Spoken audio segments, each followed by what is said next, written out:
नमस्ते बच्चों, मेरा नाम दिनेश कुमार है और मैं Room to Read India Trust संस्था से हूँ। और मैं हूँ मेघा।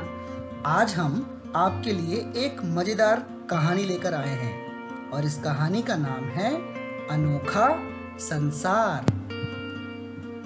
बच्चों, इस कहानी को लिखा है मंजू गुप्ता ने और इस कहानी के सुंदर सुंदर चित्रों को बनाया है अजंता गुहा ठाकुरता ने। राजस्थान के एक गांव में हर साल सीतावाड़ी का मेला लगता है। इस साल मेले में लालचंद ने पगड़ियों की दुकान लगाई। उसने बेचने के लिए तो राजस्थानी पगड़ियां रखी, पर दुकान को देश भर में पहने जाने वाली दूसरी पगड़ियों से भी सजाया। तरह तरह की पगड़ियों की वजह से इस दुकान की बातें सभी जगह हो रही थी, मेले में भी और आसपास के गांव में भी। तरह तरह की पगड़ियों को देखकर लोग अचरज में थे। धीरे धीरे रात गहराने लगी। झूले और मिठाइयों की दुकानें भी बंद होने लगी। लालचंद भी अब थक चुका था। उसने पगड़ियों की दुकान बंद की और सोने चला गया। अब पगड़ियां बिल्कुल अकेली थीं, तो चल पड़ा आपस में परिचय का दौर। राजस्थानी पगड़ी ने कहा, रंगों से भरी मैं, फर फर उड़ी मैं, राजाओं की आन रही हूँ और सभी की शान रही हूँ। पंजाब की पगड़ी ने नाचते गाते हुए कहा, बल्ले बल्ले सरदार की पगड़ी मतवाली, भंगड़ा मेरे बिना है खाली।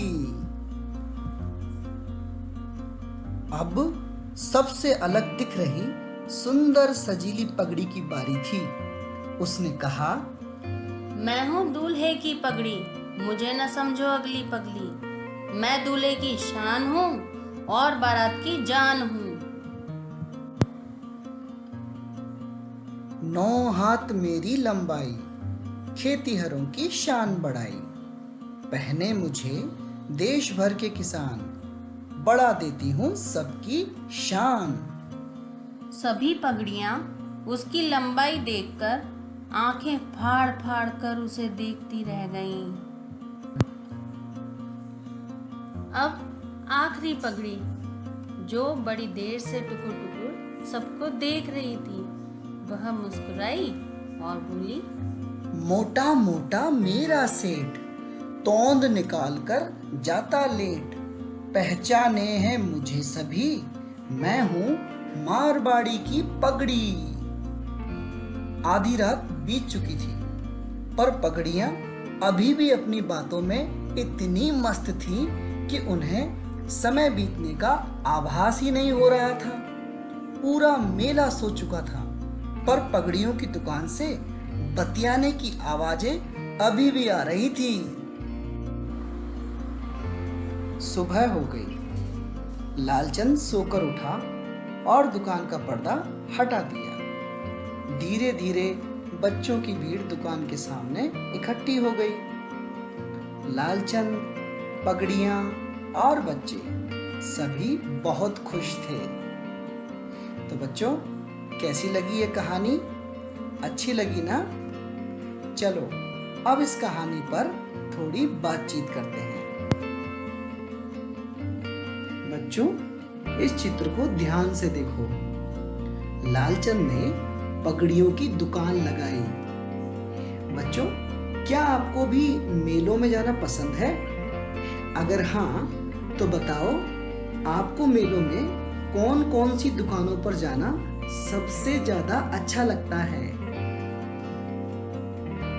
बच्चों, यह चित्र तो आपको याद ही होगा। किसान की पगड़ी की बात सुन के सभी पगड़ियां उसकी लंबाई देखकर आंखें फाड़ फाड़ कर उसे देखती रह गई। बच्चों, आपको क्या लगता है, सभी पगड़ियां अपने मन में उस समय क्या क्या सोच रही होंगी? जरा बताओ।